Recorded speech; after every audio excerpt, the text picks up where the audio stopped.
ऊट पटांग अमल, तावीज लिखा, तावीज तो है ही नहीं, तमीमा है, जादू है, मंत्र है, जंतर है, डब्बा है, मुरब्बा है, खामिया है, सीगल है, या मैजिकल स्क्वायर है जिसे तावीज के नाम से प्रमोट किया जा रहा है, वो आपको दिया, वो आपने कब्रिस्तान में दफन कर दीजिएगा। खुदा के बंदो, कब्रिस्तान में तावीजात दफन करने से बाज आ जाओ।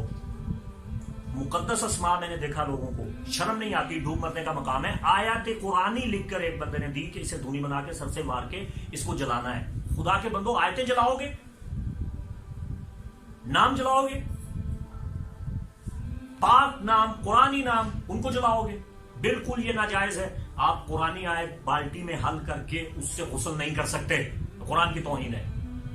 आप नापाक चीज के साथ कुरानी आयत लिखकर उसे किसी नापाक जगह पे, किसी उज़्व मखसूसा पे बिल्कुल नहीं बांध सकते। उलमा ने इसे बिल्कुल खत्म मना किया। लेकिन हमारे मुआशरे में हो क्या रहा है?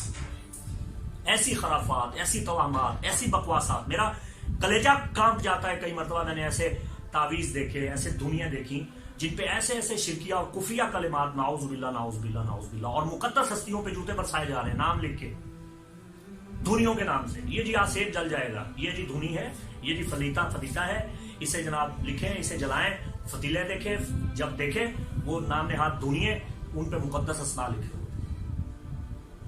ये हमारे अपने हाथों का कमाया हुआ है जो हमारे गले पड़ रहा है।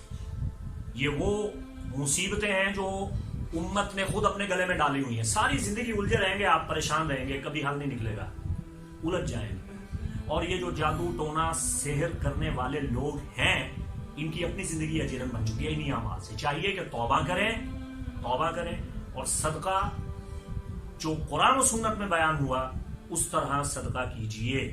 अल्लाह ताला अमल की तौफीक अता फरमाए। वमा अलैना इल्लल बलागुल मुबीन।